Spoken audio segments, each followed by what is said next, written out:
তাহলে এখানে আপনারা প্রশ্ন করবেন, মাওলানা এত কষ্ট করে নামাজ পড়ার কি দরকার? এই যে দান করলাম, দান করার কি দরকার? 5 লক্ষ টাকা খরচ করে হজ করার কি দরকার? রমজান মাসে 1 মাস ধরে রোজা রাখার কি দরকার? এই যে মাঝে মাঝে কোরআন পড়ি, কোরআন তেলাওয়াত করে, এই কোরআন তেলাওয়াত করার কি দরকার? কারণ আল্লাহর নবীর সমস্ত উম্মত হয়ে গেল, আর নবী বলেছেন সমস্ত উম্মত জান্নাতের ভিতরে চলে যাবে, সমস্ত লোক জান্নাতের ভিতরে চলে যাবে। কিন্তু এরা আমার মায়েরা, খালারা, ভাইরা শোনেন, আল্লাহর নবী তারপরে বলছেন, উম্মত রে, ও আমার সাহাবার দলেরা, তোমরা শুনে নাও, ইল্লা মান আবা, সব উম্মত জান্নাতের ভিতরে চলে যাবে, কিন্তু ইল্লা মান আবা, আল্লাহর নবী বলেছেন যারা আবা, ওরা জান্নাতের ভিতরে যাবে না রে, জান্নাতের ভিতরে যাবে না। আল্লাহ রাসূল প্রথমে সমস্ত উম্মতের কথা বললেন, আমার সমস্ত উম্মত জান্নাতের ভিতরে চলে যাবেন, কিন্তু ইল্লা মান আবা, আবা ছাড়া যারা আবা, ওরা জান্নাতে যাবে না।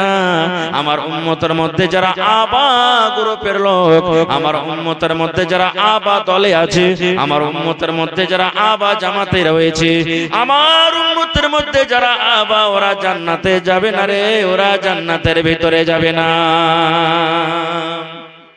আপনাদের মনে মনে হয়তো এই প্রশ্নটা জাগছে যে আবা জান্নাতে যাবে না, তা আবা কে? এরকম প্রশ্ন জাগছে না, জাগে না? ওরে সুবহানাল্লাহ, সাহাবায়ে কেরামের সামনে যখন নবী হাদিসটা শোনালেন, এই পয়েন্টটা যখন রাখলেন, ও আমার সাহাবীরা শুনে নাও রে, আমার উম্মতের মধ্যে যারা আবা, ওরা জান্নাতের ভিতরে যাবে না, আবা ছাড়া সমস্ত লোক জান্নাতের ভিতরে চলে যাবেন। কিন্তু একজন সাহাবী দাঁড় হয়ে বললেন, ইয়া রাসূলুল্লাহ, আল্লাহর নবী গো, আবা কারাকে বলে? আবা আমরা জানতে পারলাম না, কোন লোকেরাকে আবা বলা হয়েছে? আবা কোন জামাতের লোকেরাকে বলা হয়েছে? আবা কোন গ্রুপের লোকেরাকে বলা হয়েছে? আপনি বললেন আবা ছাড়া সমস্ত লোক জান্নাতের ভিতরে চলে যাবে। নবী গো, আবা কাকে বলে একটু দয়া করে বলে দেন। এবারে দয়ার নবী বললেন, ওরে আমার সাহাবীরা, তোমরা শুনে নাও, মান আতাআনি দাখালাল জান্নাহ ওয়া মান আসানি ফাকাদ আবা। আল্লাহর নবী বললেন, ও আমার সাহাবীরা শুনে নাও, শুনে নাও, মান আতাআনি দাখালাল জান্নাহ, যারা আমার অনুসরণ করবে, আমার কথা মতো জীবনটা কাটবে, যেভাবে আমি চলতে বলেছি সেই জীবনটা আমার ভাবে কাটবে।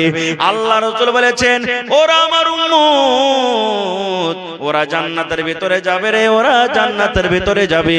ওয়া মান আসানি ফাকাদ আবা, আর যারা আমি নবী, আমার কথা মতো জীবনটাকে কাটলো না, আমি যেভাবে চলতে বলেছি সেইভাবে চলে না, যেভাবে আমি চলতে বলেছি সেইভাবে নিজের জীবনটাকে কাটলো না, সেইভাবে নিজের জীবনটাকে কাটতে পারলো না, নিজের মন মতন জীবনটাকে কাটলো, আমার কথাগুলো একদিকে রেখে দিল, আর সেই নিজের কথা মতো নিজের জীবনটাকে কাটলো। আল্লাহ রাসূল বলেছেন, এরা আবা, এরা আবা, এরা জান্নাতের ভিতরে যাবে না রে, এরা জান্নাতের ভিতরে যাবে না। নারে তাকবীর। তাহলে বোঝা গেল এই হাদিস থেকে যে নবীর উম্মতের মধ্যে ওই লোকেরাই জান্নাতে যাবে যারা নবীর সাথে মহব্বত করবে, নবীর অনুসরণ করবে, ইত্তেবা করবেন। আর ওই লোকেরা জাহান্নামে যাবে নবীর উম্মতের মধ্যে যারা নিজের মন মতন জীবনটা কাটবেন। তাহলে হাদিস থেকে আমরা বুঝতে পারলাম যে আমাদেরকে নবীর অনুসরণ করে চলতে হবে এবং নবীর সাথে মহব্বত করতে হবে। হবে না? হবে না? জোরে বলেন, হবে না? হবে না? হবে। এবারে বলবেন, হাজী মাওলানা নবীর অনুসরণ কেমন করে করব? নবীর অনুসরণ কেমন করে করতে হয়? বাস বেশি লম্বা ওয়াজ করব না আপনাদের সাথে। এই যে দেখেন চোখে চোখে দেখতে পাচ্ছি, একটা ভুলের কথা আপনাদের সামনে বলবো। আল্লাহর নবী বলেছেন, রে আমার উম্মতরা তোমরা শুনে নাও, আল্লাহ নবী বলেছেন, উম্মত, যে আমার উম্মত প্যান্ট পরবে, পাজামা পরবে, লুঙ্গি পরবে, ধুতি পরবে, ফুল প্যান্ট পরবে, জিন্স পরবে, করবে। আল্লাহর নবী বলেছেন, উম্মত রে, এই যে তোমার টাকনা রয়েছে, পায়ে টাকনা তোমার রয়েছে, এই টাকনা থেকে উঁচা করে তোমাকে প্যান্ট পরতে হবে রে উম্মত। এই টাকনা থেকে উঁচাতে তোমাকে লুঙ্গি পরতে হবে, এই টাকনা থেকে উঁচাতে তোমাকে জিন্স পরতে হবে। এবারে নবী বললেন, ও আমার উম্মত, তোমরা শুনে নাও, সাহাবা তোমরা শুনে নাও, তোমরা যদি টাকনা থেকে নিচে লুঙ্গি পরো, তোমরা যদি টাকনা থেকে নিচে পায়জামা পরো, তোমরা যদি টাকনা থেকে নিচে তোমরা প্যান্ট পরো, তোমরা টাকনা থেকে নিচে যদি জিন্স পরো, আল্লাহ রাসূল বলেছেন, উম্মত তোমার টাকনা থেকে যত দূর নিচে দিকে লুঙ্গি প্যান্ট যাবে, ওই জায়গাটা কিয়ামতের দিন আল্লাহ রাব্বুল আলামিনের জাহান্নামের আগুনে জ্বলবে। একটা হাদিস রাসূল বলেছেন, এই যে টাকনা আছে, পায়ের টাকনা, এই টাকনা থেকে নিচে যদি লুঙ্গি প্যান্ট পায়জামা যদি আমরা পরি, তো টাকনা থেকে নিচে যত দূর যাবে জায়গাটা কোথায় জ্বলবে? জোরে বলেন, কোথায় জ্বলবে? জাহান্নামে জ্বলবে। এইবারে আপনারা বলবেন, হাজী মাওলানা গোটা বডিটা তো জাহান্নামের ভিতরে গেল না, একটুখানি যদি জাহান্নামে চলে যেত অসুবিধা কি আছে? একটুখানি যদি জাহান্নামের আঁচ লেগে যায় পাখানে তো কি অসুবিধা আছে? লাগলো তো লাগলো। আর একটা অন্য হাদিস শুনেন, একটুখানি যদি জাহান্নামের ভিতরে পাখান চলে যায় তাহলে অসুবিধা কত হবে কিয়ামতের দিন জাহান্নামের ভিতরে। আপনারা জানেন, শুনেছেন, আমার দয়ার নবী যখন মায়ের পেটে ছিলেন, নবীজি আব্বাকে দেখতে পায়নি জীবনে। নবী মায়ের পেটে যখন ছিলেন, দুনিয়া থেকে আব্বা জান বিদায় হয়েছেন, আব্বার মৃত্যু হয়েছে। এবার নবীর বয়স যেদিন 6 বছরকার, মা দুনিয়া থেকে চলে গেলেন। মায়ের আদর, মায়ের মোহাব্বত, মায়ের প্যার নবীজি পাননি। এইবারে যেদিন নবীর বয়স 8 বছরকার, দাদু দুনিয়া থেকে চলে গেলেন। এইবারে নবীর দেখাশোনা করলেন কে? চাচা আবু তালেব নবীর দেখাশোনা করতে লাগলেন, নিজের ছেলের মতন করে আদর করতে লাগলেন। লুঙ্গি দেওয়া, কাপড় দেওয়া, তেল দেওয়া, সাবুন দেওয়া, আদর করা, একসাথে নিয়ে খাওয়া, এক জায়গাতে থাকা। এই ধরনের নিজের ছেলে মেয়েরাকে যেমন আদর মোহাব্বত করে চাচা আবু তালেব করতে লাগলেন, যেন না এ আমার ভাতিজা মুহাম্মদের মা নয়, এ আমার ভাতিজার আব্বা না, ইয়াতিম ছেলে আমার কে তার দেখাশোনা করবে। চাচা আবু তালেব নিজের জিম্মেদারিতে নিয়ে নিলেন, নিজের মাথাতে নিয়ে নিলেন, নিজের দায়িত্বতে নিয়ে নিলেন, সব সময়তে চোখের সামনে রাখেন ভাতিজাকে। এইবারে আস্তে আস্তে করে লম্বা ঘটনারে মুসলমান শর্ট করে বলি, এইবারে নবী নবী হলেন। আহারে, নবীর জন্য চাচা কত কষ্ট করলেন। ওই মক্কার বেঈমান শয়তানের জন্য নবীর সাথে সাথে চাচাও 3 বছর পর্যন্ত বাইকাট হয়ে থাকলেন। খানা পিনা বন্ধ করে দেওয়া হলো, পানি বন্ধ করে দেওয়া হলো, বিয়ে শাদী বন্ধ করে দেওয়া হলো, গল্প স্বল্প বন্ধ করে দেওয়া হলো। 3 বছর পর্যন্ত নবীর সাথে চাচা কষ্ট পেলেন। শর্টকাট ঘটনা, কিন্তু এখনো চাচা আবু তালেব মুসলমান হয়নি। এখনো চাচা আবু তালেব মুসলমান হয়নি। যেদিন বুড়াতে কালে, বয়স্ক কালে আবু তালেব মারা যাবেন, ওই টাইমে নবীজি শুনলেন আমার চাচার আজকে শেষ দিন, আমার চাচা হয়তো কোন টাইমে মরে যাবে, আমার চাচা আর বেশি দিন বাঁচবে না। এইবারে নবীজি চাচার কাছে চলে গেলেন দেখা করার জন্য। এইবারে নবী যখন চাচার কাছে গেলেন, ওরে সুবহানাল্লাহ, মক্কার বড় বড় বেঈমান আবু জাহাল, আবু লাহাব, উতবা, শাইবা, এই বড় বড় বেঈমান শয়তানেরা এইবারে নবীর চাচার পাঞ্জরে তারা বসে আছে। নবীর চাচার পাঞ্জরে তারা বসে আছেন। এইবারে নবী আমার গেলেন, কি হয়ে গেল কি ভাই? দাদুকে দেখেছি, কিন্তু দাদুর প্যার, দাদুর ভালোবাসা, দাদুর মহব্বত আমি পাইনি। চাচা গো, মায়ের মতন আপনি আমাকে আদর দিয়েছেন, আব্বার মতন করে আপনি আদর দিয়েছেন। মা বাবার আমি মায়া দয়া আমি বুঝতে পারিনি, মা বাবার কমি আমি বুঝতে পারিনি। চাচা গো, আমার জন্য আপনি কত কষ্ট করলেন, মক্কার বেঈমান শয়তানেরা আপনাকে কত কষ্ট দিয়েছে। চাচা, শেষ কথা, কোন টাইমে কোন সময় আপনি দুনিয়া থেকে চলে যাবেন গো চাচা, কোন সময় আপনার হয়তো মত হয়ে যাবে, কিন্তু চাচা গো, আমি আপনার ভাতিজা মুহাম্মদ, আল্লাহ রাব্বুল আলামিন নবী করে আমাকে দুনিয়াতে পড়ালছেন। চাচা, শেষের বেলাতে শেষ কথা আপনাকে বলি, আল্লাহ রব্বুল আলামিন আমাকে কোন মুশরিক বেঈমানের জন্য আমি সুপারিশ করতে পাবো না, আল্লাহ হারাম করে দিয়েছেন। চাচা গো, এখন আপনি মুশরিক হয়ে আছেন, এখন আপনি মুশরিক হয়ে আছেন, এখনো মুসলমান হননি। চাচা গো, আপনি যে আমার জন্য এত কষ্ট করেছেন, শেষের বেলাতে আপনি কালেমা পড়ে মুসলমান হয়ে যান, আপনি লা ইলাহা পড়ে মুসলমান হয়ে যান, আপনি আমার প্রতি ঈমান এনেন, আমাকে নবী মানেন, আর আল্লাহকে এক বলে স্বীকার করলেন। যদি আপনি কালেমা পড়ে মুসলমান হয়ে যান, তবে আল্লাহ রব্বুল আলামিনের দরবারে আপনার জন্য আমি সুপারিশ করব। আল্লাহকে বলবো, রব্বুল আলামিন, এটা আমার চাচা আবু তালেব, আল্লাহ কালেমা পড়ে মুসলমান হয়েছে, আল্লাহ জীবনের গুনাহ খাতা মাফ করে আল্লাহ তাকে তুমি জান্নাত দিয়ে দাও। এই সুপারিশ করার আমার কিয়ামতের দিন হাত থাকবে। আর যদি চাচা আপনি কালেমা না পড়েন, মুশরিক হয়ে মারা যান, চাচা গো, আপনার জন্য আল্লাহর দরবারে আমি কিয়ামতের দিন সুপারিশ করতে পারবো না। কোন মুশরিকের জন্য আল্লাহ রাব্বুল আলামিন আমাকে সুপারিশ করার আদেশ করবেন না। এবার আবু জাহল, উকবা, এরা যে বসে আছে, তারা বলছে, আবু তালেব খবরদার, মরার টাইমে বাপ দাদার ধর্মকে ছাড়বি না, মরার টাইমে বাপ দাদার ধর্মকে ত্যাগ করবি না, ভাতিজার ধর্ম কবুল করবি না। কিন্তু নবীজি বলেন, চাচা ওদের কথা শুনিয়েন না, আপনি কালেমা পড়েন, কালেমা পড়ে মুসলমান হয়ে যান, কিয়ামতের দিন আপনার জন্য আমি সুপারিশ করব। রে আমার ভাইয়েরা, মায়েরা, খালারা, শুনেন শেষ কথা। আবু তালেব এই কথা বলে মরছেন। ও আমার ভাতিজা মুহাম্মদ, ওরে আমার ধন, কলেজার টুকরা, নয়নের তারা ভাতিজা, শুন রে, আমি জানি তুই সত্য, তোর কথা সত্য, তুই নবী সত্য, তোর কোরআন সত্য, তোর আল্লাহ এক সত্য, জান্নাত জাহান্নাম সত্য। কিন্তু ভাতিজা,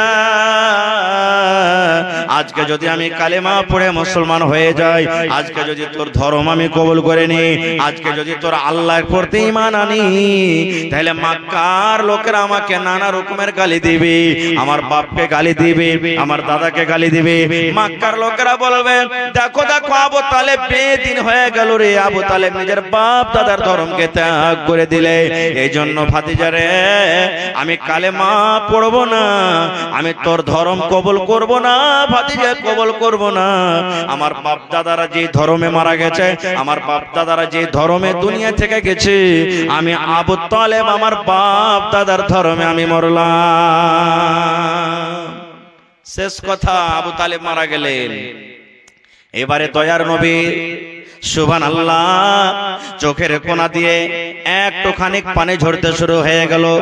সাহাবায়ে কেরাম বলছেন, ইয়া রাসূলুল্লাহ, চাচা মারা গেল বলে আপনার মনে কত কষ্ট, কত দুঃখ, এই জন্য হয়তো আপনার চোখটা সরবার করছে। যখন কথাটা বলা, আল্লাহর নবী বললেন, সাহাবীরে, আমার চাচা মরে গেছে বলে আমার চোখ দিয়ে পানি ঝরে না, আমার চাচা মরে গেছে বলে আমার মনে কোনো দুঃখ নাই, কিন্তু আমি এই জন্য কান্দি রে ভাতিজা, এই জন্য কান্দি রে সাহাবীরা। আমার চাচা আমার জন্য কত কষ্ট করেছেন, নিজের ছেলের মতো আমাকে আদর করেছেন। এত কষ্ট করার পর, ধর্মের জন্য এত কষ্ট করার পর, ইসলামের জন্য এত কষ্ট করার পর, আমার চাচা কিয়ামতের দিন জাহান্নামের ভিতরে যাবে, আমার চাচা কিয়ামতের দিন জান্নাতের ভিতরে যাবে না। আমার সাথে এত প্যার মোহাব্বত করার কারণে আল্লাহ রাব্বুল আলামিন কিয়ামতের দিন আমার চাচার পর একটু দয়া করবেন, একটু রহম করবেন। কি দয়া? আল্লাহ রাসূল বলেন, সাহাবীরে, জাহান্নামের ভিতরে সব থেকে যেটা ছোট আযাব, জাহান্নামের ভিতরে ওয়ার থেকে আর ছোট আযাব নাই রে সাহাবীরা। কিয়ামতের দিন যখন আল্লাহ তাবারাক ওয়া তাআলা আমার চাচাকে জাহান্নামের আগুনে দিবেন, এবারে যখন জাহান্নামের আগুনে দিবেন, জাহান্নামের ভিতরে সব থেকে যেটা ছোট আযাব সেটা আমার চাচাকে দেওয়া হবে। সাহাবায়ে কেরাম বললেন, ইয়া রাসূলুল্লাহ, জাহান্নামের ভিতরে সব থেকে ছোট আযাব যে দেওয়া হবে, সেই আযাবটা কেমন হবে একটু বলেন।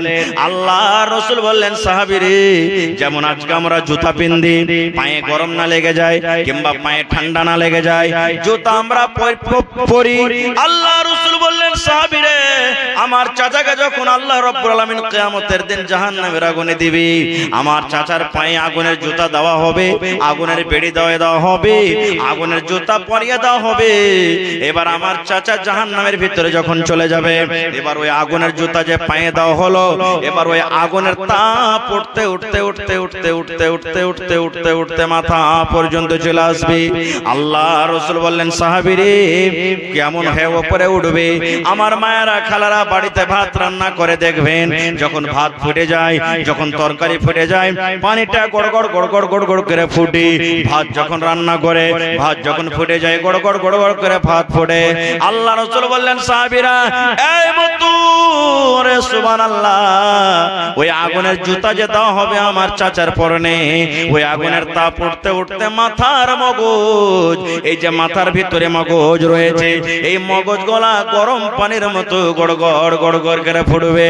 জাহান্নামের ভিতরে এটা ছোট আযাব, এর থেকে জাহান্নামের ভিতরে আর ছোট আযাব নাই। এবারে বলেন মুসলমান, যদি আপনি টাকনা থেকে লুঙ্গি নিচে পরেন, পায়জামা নিচে পরেন, টাকনা থেকে নিচে যদি লুঙ্গি আপনার চলে যায়, প্যান্ট চলে যায়, জিন্সে চলে যায়, তাহলে কিয়ামতের দিন এই ধরনের আযাব আল্লাহ তাবারাক ওয়া তাআলা আপনাকে দান করবে। দেখবেন এখনকার যুবক ভাইয়েরা বেশিরভাগ ফুল প্যান্ট পরছে, 4 আঙ্গুল 5 আঙ্গুল জুতার তলে, চপ্পলের তলে চলে যায়। যাচ্ছে কি যায় না? চলে যায়। সুবহানাল্লাহ। এই যুবক ভাই, প্যান্ট পরেন মানা নাই, ফুল প্যান্ট পিনদের মানা নাই।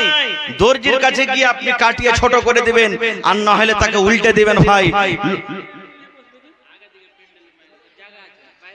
আচ্ছা, আমার মা খালারকে একটা কথা বলে দিই যে আগা দিকে পেন্ডালে খালি আছে জায়গা, মা খালারা যারা আগে আছেন আগে আসেন, পিছনে আমার মা খালারকে জায়গা হয় না, ওরা বাইরে দাঁড়িয়ে আছে শীতের টাইম, শীতের সময়। তো মায়েরা আগেকার মানুষ চলে যান, কিংবা মা খালা যারা পিছনে আছেন আপনারা সাইড দিয়ে আপনারা আগে চলে যান, যাতে কোনো অসুবিধা না হয়। চাদর দিয়ে পাঠাচ্ছেন মাওলানা পেন্ডালে? আচ্ছা ঠিক আছে, হ্যাঁ দোয়া করছি আপনারা যান। তাহলে ভাই সোজা সোজা কথা যে নবীর সাথে মহব্বতের মানে হলো নবীর কথা মেনে চলতে হবে। সাহাবায়ে কেরাম কেমন করে নবীর সাথে মহব্বত করেছেন, বাস 2-4 মিনিট একটা আপনাদের সামনে ঘটনা বলবো। আল্লাহর নবী উহুদের লড়াই করতে যাবেন, আল্লাহ রাসূল যুদ্ধ করতে যাবেন, উহুদের লড়াই, উহুদের যুদ্ধ। নবীজি যুদ্ধ করার আগে, আজকে যেমন আপনারা জালসা শুনছেন, মসজিদে বসে বসে নবীজি এলান করলেন, দেখো যারা বয়স্ক মানুষ, বুড়া মানুষ, তোমরা লড়াই করতে যেও না, যারা বাচ্চা লড়াই করতে যেও না, যারা মহিলা তারাও যেও না, কিংবা যেই বাড়িতে যার স্ত্রীর সন্তান হবো হয়ে আছে ও যেন যুদ্ধের মাঠে না যায়, যার ফল পাকবো হয়ে আছে ও যেন যুদ্ধের মাঠে না যায়, কিংবা যার বাড়িতে উটনি আছে, বকরি আছে, গাই আছে, বাচ্চা হবো আছে, ও যেন যুদ্ধের মাঠে না যায়, কিংবা যারা নতুন বিয়ে করেছে ও যেন যুদ্ধের মাঠে না যায়। কিছু সাহাবায়ে কেরামের আল্লাহ রাসূল আমভাবে বলে দিলেন, কেন? নতুন বিয়ে করেছো, যুদ্ধের মাঠে চলে যাও, তোমার মন হয়তো লাগবে না, বাড়ির থেকে টান থাকবে, কে জানি কখন যাব, কখন যেতে পাবো বাড়িতে, আমার স্ত্রীটা কি করছে না করছে। তুমি যুদ্ধের মাঠে আছো, তোমার বাড়িতে হয়তো গাভীর বাচ্চা হবে, উটনির বাচ্চা হবে, তোমার মনে মনে হয়তো এই চিন্তা ভাবা চলবে, আল্লাহ আমি বাড়ি যাব, আমার বাচ্চাটা কেমন হয়ে হবে না হবে, ফল পেকে আছে, তুমি মনে মনে চিন্তা করছো আমি হয়তো ফলটা খেতে পাবো কি পাবো না। এই করে করে রাসূল কিছু নিষেধ করে দিলেন। সব কথা বলা যাবে না, শর্টে 2-4 মিনিট ওয়াকিয়াটা আমি বলছি। সাহাবায়ে কেরামের মধ্যে একজন সাহাবী যার নাম হলো হানজালা রাদিয়াল্লাহু তাআলা আনহু, নতুন বিয়ে করে বাড়িতে আছেন। নবীজি চলে গেলেন সাহাবায়ে কেরামকে নিয়ে যুদ্ধের মাঠে, যুদ্ধের ময়দানে। ও নতুন বিয়ে করেছেন, প্রথম দিন বিয়ে করেছেন, একবারে প্রথম বাসর ঘর। আপনারা জানছেন যে মানুষের বিয়ে করার পর প্রথম রাতটা কত দামি রাত হয়। মানুষরা বলে আল্লাহ এত ছোট রাত করেছো, আরো 10-20 ঘন্টা যদি লম্বা হইতো রাতটা, প্রথম রাতটা কত ভালো হইতো। কারণ ওই রাত তো দ্বিতীয়বার আর মানুষ পাবে না, ওই রাত দ্বিতীয় চান্স আর আসবে না, এইজন্য ওই রাতটা খুব দামি রাত হয় মানুষের কাছে। এবারে হানজালা রাদিয়াল্লাহু তাআলা আনহু নিজের স্ত্রীকে নিয়ে ঘরে আনন্দিত করছেন, ঘরে আছেন। হঠাৎ করে রে একজন আল্লাহর নবীর সাহাবী মদিনার গ্রামে গ্রামে এলান করছেন, ও আল্লাহর মুজাহিদ মুজাহিদ কে তোমরা আছো গো, আল্লাহর সিপাহী কে তোমরা বাড়িতে বসে আছো? আমার নবী উহুদের ময়দানে, যুদ্ধের ময়দানে আমার নবী বিপদে আছেন, আমার নবী মুসিবতে আছেন, আমার নবী কষ্টতে আছেন। ও আল্লাহর মুজাহিদ কে তোমরা বাড়িতে আছো, তাড়াতাড়ি করে তোমরা যুদ্ধের ময়দানে থেকে রওনা হয়ে যাও। বাড়ি তোমরা ছেড়ে দাও, তোমরা ঘর ছেড়ে দাও, বাড়ি ছেড়ে তোমরা যুদ্ধের মাঠে তোমরা চলে যাও। আল্লাহর নবীকে কে তোমরা ভালোবাসো, নবীর সাথে যারা মহব্বত ভালোবাসা করো, তোমরা বাড়ি ছেড়ে তাড়াতাড়ি করে যুদ্ধের ময়দানে চলো, কারণ আমার নবী যুদ্ধের ময়দানে, যুদ্ধের মাঠে আমার নবী বিপদে আছেন। ওই যে সাহাবী হানজালা রাদিয়াল্লাহু তাআলা আনহু নতুন বউকে নিয়ে বাড়িতে আছেন, যেমন এলানটা শুনলেন বিছান থেকে ধসমস করে উঠে গেলেন। বিছান থেকে ধসমস করে ওঠা পর ঘরের কোণাতে তলোয়ার রাখা আছে, তলোয়ারটা হাতে করে নিলেন। ওই ভালোবাসা বিবি নতুন স্ত্রী মনে মনে বলছেন, রব্বুল আলামিন, আমার আজ রাত্রি আমার স্বামীর কাছে প্রথম বাসর ঘর, প্রথম রাত কাটছি, আমি কি অপরাধ করলাম, কি ভুল করলাম আল্লাহ গো, আমার স্বামীর হাতে আমি তলোয়ার দেখতে পাচ্ছি, মনে হয় আমাকে মারবে নাকি। এই করে করে ওরে সুবহানাল্লাহ, লড়াই করার জন্য, যুদ্ধ করার জন্য একটা লোহার জেরা হয়, লোহার পীড়ন হয়। এবারে হানজালা রাদিয়াল্লাহু তাআলা আনহু ওই পীড়নটাও যখন পরনে করে দিলেন, ওই পীড়নটা যখন গায়ে দিয়ে দিলেন, হাতে তলোয়ার মানে যুদ্ধের যা সামান লাগে এ টু জেড সব নিয়ে নিলেন। এইবারে হানজালা রাদিয়াল্লাহু তাআলা আনহু বিবিকে বলছেন, বিবি রে, আমি যুদ্ধের ময়দানে চলে গেলাম রে বিবি, লড়ার ময়দানে আমি চলে গেলাম, যুদ্ধের ময়দানে আমি চলে গেলাম, তুমি বাড়িতে থাকো। এইবারে ভালোবাসা বিবি বলছেন, স্বামী গো, আমি মদিনার মধ্যে একটা সুন্দরী নারী, মদিনার মধ্যে আমি একটা সুন্দরী মেয়ে ছিলি, আপনি আমাকে এনেছেন, এখনো মন ভরে জি ভরে আপনার কাছে থাকতে পাইনি গো স্বামী জান, এখন আপনার সাথে মন ভরে কথা বলতে পাইনি, আপনি আমাকে ছেড়ে চলে যান, এটা কিন্তু আমাকে হয়তো ভালো লাগবে না।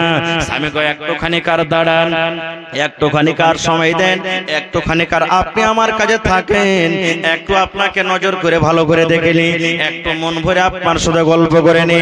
এই কথাটা যখন বলা, হযরত হানজালা রাদিয়াল্লাহু তাআলা আনহু বলছেন, বিবি রে, তোমার কাছে আর আমি সময় দিতে পারবো না, আমার নবী এলান করনেওয়ালাকে এলান করতে পাঠালছেন, আমার নবী জিহাদের ময়দানে, যুদ্ধের ময়দানে নবী যে বেহুশ হয়ে আছেন, আমার নবী কষ্টতে আছেন, বিপদে আছেন, থাকো বিবি, থাকো রে, থাকো থাকো, আল্লাহ যদি আমাকে বাঁচিয়ে রাখেন, আমি লড়াই করে যুদ্ধ করে গাজী হয়ে যদি বাড়ি ঘুরতে পারি, তো বাড়িতে এসে তোমার সাথে মন ভরে আমি কথা বলবো, মন ভরে তোমার সাথে আমি গল্প করব। এখন আমি চললাম চললাম যুদ্ধের ময়দানে আমি চললাম। এই মুসলমান দেখেন, নবীর প্রেমিক, নবীর শুধু কেমন ভালোবাসা মহব্বত, ওরে সুবহানাল্লাহ। এবারে হানজালা রাদিয়াল্লাহু তাআলা আনহুর বিবি যখন হানজালা ঘর থেকে বের হচ্ছেন, এরকম টাইমের সময়তে হযরত হানজালার স্ত্রী হাত কান ধরে বলছেন, স্বামী গো, যুদ্ধের ময়দানে চলে যান, আপনাকে আর আমি বাধা দেব না গো স্বামী যান, যুদ্ধের ময়দানে চলে যান, আপনাকে আর রোকবো না, আর বাধা দেব না, কিন্তু স্বামী গো, এই যে আপনি আমার কাছে রাত কাটালেন, এই যে আমার কাছে কিছু আপনি সময় দিলেন, আমাদের স্বামী স্ত্রী যেটা হক সহবাস সেটা আমার হয়েছে, এই সহবাস করার পর, মিলন করার পর আপনার শরীরটা নাপাক হয়ে আছে, আপনার পরে গোসল ফরজ হয়েছে, স্বামী গো, আমার একটা আবেদন, আমার একটা কথা, যুদ্ধ করতে যাওয়ার আগে আগে দয়া করে আপনি পাক পবিত্র হয়ে যুদ্ধের ময়দানে যান, আপনি ফরজ গোসলটা আদায় করলেন, ফরজ গোসল করার পর আপনি যুদ্ধের মাঠে চলে যান, লড়াইয়ের ময়দানে চলে যান, আপনাকে আর বাধা দেব না। আরে আমার মুসলমানেরা শুনেন, ওরে সুবহানাল্লাহ, সেই সাহাবায়ে কেরামের মহব্বত ভালোবাসা দেখেন। বিবিকে বলছেন, বিবি রে, আমি জানি আমার পরে গোসল ফরজ হয়েছে, আমার শরীরটা নাপাক হয়ে আছে, আমি গোসল করতে যাই তো হয়তো 10 মিনিট সময় লাগবে, 15 মিনিট সময় লাগবে, কিংবা 5 মিনিট সময় লাগবে, এই মতো টাইমে যদি আমার যুদ্ধের ময়দানে নবীর কিছু হয়ে যায়, কোন বেঈমান শয়তান যদি আমার নবীকে কোনো ক্ষতি করে দেয়, এই ক্ষতি হওয়ার পর যেদিন কিয়ামত কায়েম হবে, হাসরের ময়দান হবে, ওই কিয়ামতের দিন যদি আল্লাহ আমাকে প্রশ্ন করে দেয়, হানজালা, নতুন বউ নিয়ে তুমি বাড়িতে আনন্দিত করছিলে, মজা করছিলে, আর এইদিকে আমার নবী যুদ্ধের ময়দানে কত কষ্ট ছিল, দুঃখ ছিল। বিবিরে আমি আল্লাহর সামনে এই হিসাবটা দিতে পারবো না। আল্লাহ যদি আমাকে বাঁচিয়ে রাখে, আমি যদি গাজী হয়ে ঘুরতে পারি, বাড়িতে যুদ্ধ করে যদি বাড়িতে আসতে পারে, বিবিরে বাড়িতে আসার পর আমি ফরজ গোসল করব। আমি চললাম যুদ্ধের ময়দানে চললাম, তুমি আমাকে মাফ করে দাও। এই যে তোমার কাছে আমি অল্প সময় দিলাম, অল্প তোমার কাছে আমি টাইম দিলাম, বিবিরে এই স্বামী হিসাবে যদি আমার হক আদায় না হয়ে থাকে, স্বামী হিসাবে যদি তোমার হক আমি আদায় করতে না পারি, আল্লাহর হস্তে দয়া করে তুমি আমাকে মাফ করে দাও, মাফ করে দাও। শেষ কথা, সেই হানজালা রাদিয়াল্লাহু তাআলা আনহু যুদ্ধের ময়দানে চলে গেলেন, লড়াই করতে লাগলেন, বেঈমান মুশরিকের সাথে যুদ্ধ করতে লাগলেন। যুদ্ধ করতে করতে করতে করতে করতে করতে সুবহানাল্লাহ, শেষ কথা যুদ্ধ শেষ হয়ে গেল, যুদ্ধ শেষ হয়ে গেল, লড়াই শেষ হয়ে গেল। এবার অমুক সাহাবী মারা গেলেন, অমুক সাহাবী মারা গেলেন, অমুক সাহাবী মারা গেলেন। এই করতে করতে করতে যত সাহাবায়ে কেরাম আল্লাহর রাহে শহীদ হয়ে গেলেন, গলা কাটিয়ে দিলেন নবীর জন্য, দ্বীনের জন্য। ওই সাহাবীদের মধ্যে সেই সাহাবী হযরত হানজালা রাদিয়াল্লাহু তাআলা আনহু, তিনিও দুনিয়া থেকে চলে গেলেন, শহীদ হয়ে গেলেন। হানজালাও শহীদ হয়ে গেলেন। এবার আপনারা বলেন তো, হযরত হানজালা রাদিয়াল্লাহু তাআলা আনহু যে শহীদ হলেন, পাকি হালাতে না নাপাকি হালাতে? জোরে বলেন, নাপাকি হালাতে। এবারে মদিনাতে খবর হয়ে গেল, উমুকের মা মারা, উমুকের বাপ মারা গেছে, উমুকের ভাই মারা গেছে, উমুকের ভাতিজা মারা গেছে, উমুকের চাচা মারা গেছে, উমুকের স্বামী মারা গেছে। এই করতে করতে করতে সুবহানাল্লাহ, মদিনাতে খবর হয়ে গেল, মদিনাতে মাতা মনে হয়েছে গেল।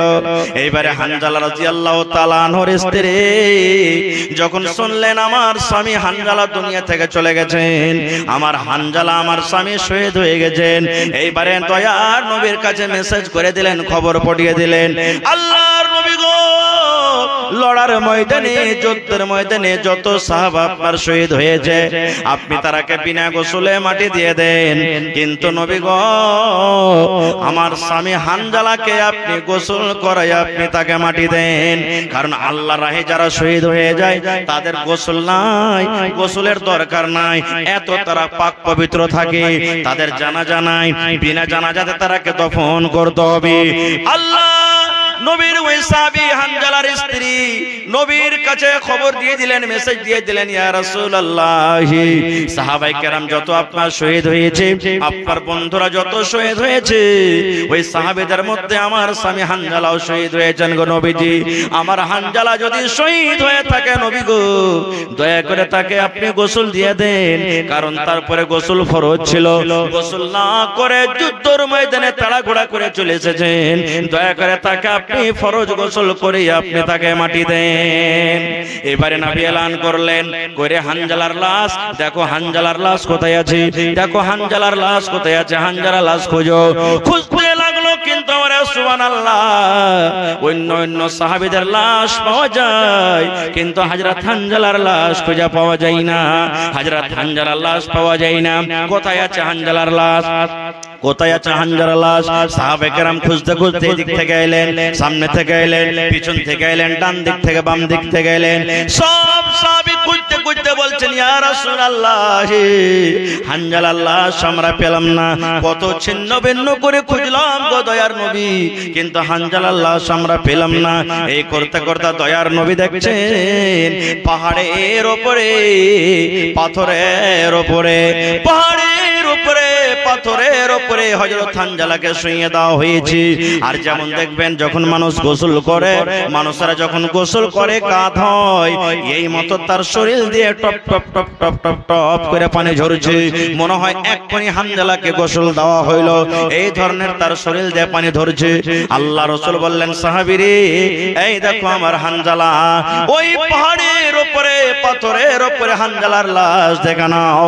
এবার সাহাবীরা যখন লাশটা দেখলেন, আল্লাহর নবীকে প্রশ্ন করে দিলেন, ইয়া রাসূলুল্লাহ, আমরা কিছু বুঝতে পারলাম না গো দয়ার নবী, ওই জায়গাতে কোন কোনো লোক নাই, কোনো মানুষ নাই, কোনো পানি নাই, কাউকে আমরা দেখতে পাই না।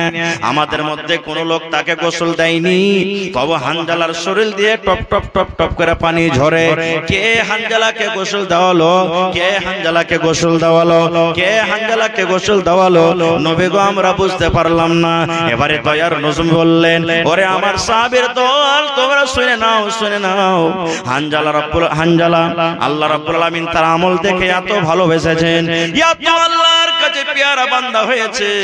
ওরে সুবহানাল্লাহ, আমাকে হানজালা এত ভালোবেসেছেন, নতুন বউ নতুন স্ত্রীকে বাড়িতে রেখে যুদ্ধের মাঠে এসে হাজির হয়ে গেছেন। আর যুদ্ধ করতে করতে নিজের জীবন খানাকে হারিয়ে দিয়েছেন, নিজের নতুন বউর পরোয়া করেনি। এত আমার সাথে মহব্বত, এত আমার সাথে ভালোবাসা। আল্লাহ রাব্বুল আলামিন এই ভালোবাসা দেখার কারণে, এই ভালোবাসাটা করার কারণে আল্লাহ রাব্বুল আলামিন ফেরেশতাকে আদেশ করলেন, ফেরেশতা রে যাও যাও আমার বান্দা হানজালাকে তোমরা গোসল দিয়ে দাও। সেই গোসল করার সুযোগ পাইনি, ফুরসত পাইনি, তাও তার শরীরটা নাপাক হয়েছে। যাও ফেরেশতা যাও আমার হানজালাকে গোসল দিয়ে দাও। নবী বললেন, সাহাবীরে এই তো এই আমার হানজালাকে আল্লাহর পক্ষ থেকে আল্লাহ রাব্বুল আলামিনের ফেরেশতারা তাকে গোসল দিয়ে দিয়েছেন। নারে তাকবীর, সুবহানাল্লাহ। হয়নি, হবে না, হতে পারে না আমার নবীর সাথে কারো তুলনা। হায়রে তুলনা তো দূরের কথা, ছায়াও মিলে না। হয়নি, হবে না, হতে পারে না আমার নবীর সাথে কারো তুলনা। সকল নবী রাসূল ছিলেন খোদার দিবানা, দো নয়নে দেখব খোদা ছিল তামান্না। আরে মোর নবীকে ডেকে নিলেন, আরে মোর নবীকে ডেকে নিলেন, দেখবে রব্বানা। হয়নি, হবে না, হতে পারে না আমার নবীর সাথে কারো তুলনা। ইউসুফকে দেখে যারা আঙ্গুল কেটেছে, তারা কে আমার নবীর রূপ দেখেছে। ইউসুফকে দেখে যারা আঙ্গুল কেটেছে, তারা কি আমার নবীর রূপ দেখেছে। আরে দেখতো যদি কেটে দিত, আরে দেখতো যদি কেটে দিত কলিজা খানা। হয়নি, হবে না, হতে পারে না আমার নবীর সাথে কারো তুলনা। যার শানে আল্লাহ তাআলা করলেন ঘোষণা, খলকে আযীম আমার শাহে মদিনা। যার শানে আল্লাহ তাআলা করলেন ঘোষণা, খলকে আযীম আমার শাহে মদিনা। মুসলমানে নবী ছাড়া কিছুই মানে না, মুমিনি নবী ছাড়া কিছুই বুঝে না। হয়নি, হবে না, হতে পারে না আমার নবীর সাথে কারো তুলনা। নারে তাকবীর। তাহলে ভাই নবীকে আমরা ভালোবাসি তো? নবীকে ভালোবাসি? নবীর সাথে মহব্বত ভালোবাসা করে, নবী যা বলেছেন তার অনুসরণ করে আমরা কি জান্নাত চাই, জান্নাতের আশা রাখি আমরা? পড়েন ইনশাআল্লাহ। তাহলে ভাই আপনাদের কাছে আজকে হানজালা রাদিয়াল্লাহু তাআলা আনহুর মতন জানের কুরবানি চাই না। দেখি কোন আল্লাহর বান্দা আছেন হযরত হানজালা রাদিয়াল্লাহু তাআলা আনহু নবীর প্রেমে, নবীর ভালোবাসাতে, দ্বীনের খাতিরে, কোরআনের খাতিরে নিজের নতুন বউকে বাড়িতে রেখে সুবহানাল্লাহ যুদ্ধের ময়দানে শহীদ হয়ে গেছেন। আজকে দেখি এই কোরআনের জন্য, মাদ্রাসার জন্য কোন আল্লাহর বান্দা আছেন, একটা লোক এক কাঠা জমি দিতে পারবেন মাদ্রাসাতে? এই আশেপাশে থাক কিংবা কোন মাঠে ঘাটে জমিন আছে, দেখি কোন আল্লাহর বান্দা এমন আছেন 10,000 টাকা এক কলম দু কলম দিতে পারবে? দেখি কোন আল্লাহর বান্দা আছেন 5টা কলম 5,000 করে, এবং 50টা লোককে দেখবো 1000 2000 1000 2000 করে, এবং 100টা লোককে দেখবো এত বড় মাজমাতে 500 করে। এবং এই গত বছর আমি এই জালসাতে এসেছিলাম, আমার মায়েরা খালারা কে গলার হার, কে নাকের নাকমাছি, কে কানের বালি, সুবহানাল্লাহ, কে হাতের পোলা, কে লোকের আংটি দান করেছিলেন, এবং 2টা কি 3টা ছাগল পাওয়া গেছিল এই জালসাতে। দেখি আজকে আমার এই কোন মা, খালা, দাদি, নানি আছেন যে আজকে ছাগল দান করবেন, গলার হার, নাকের নাকমণি, সুবহানাল্লাহ। তারপরে বাড়িতে যত বর্তন আছে কাঁসার, আমি জানছি এলাকার লোক আল্লাহুস সামাদ ওয়াজ শুনতে ভালোবাসে, দান করতে ভালোবাসে। আসেন তো ভাই দেখি কোন আল্লাহর বান্দা আছেন একটা লোক 10,000 টাকা একটা লোক 5000 টাকা দেখি এবং মা খালারকে পেন্ডাল থেকে মাশাআল্লাহ এই দেখেন এক ঝোলা টাকা চলে এসেছে। একবার জোরে বলেন নারে তাকবীর। ভাই একটু নারা জোরে দেন আপনারা, নারা কিন্তু হলো না যেমন হইতে হয়, একটু জোরে বলেন নারে তাকবীর। মাশাআল্লাহ দেখেন আমার মা খালারকে পেন্ডাল থেকে এই দেখেন মোটামুটি 8 ঝোলা টাকা। আর ওপর থেকেই দেখেন আমি যে বললাম গত বছরে গয়না পাওয়া গেছিল, সোনার একটা নাকমণি হাজির হয়ে গেছে। সুবহানাল্লাহ মাশাআল্লাহ জাযাকুমুল্লাহ। রব্বানা যালামনা আনফুসানা ওয়া ইল্লাম তাগফির লানা ওয়া তারহামনা লানাকুনান্না মিনাল খাসিরিন। রব্বানা আতিনা ফিদ দুনিয়া হাসানা ওয়া ফিল আখিরাতি হাসানাতাও ওয়া কিনা আযাবান নার।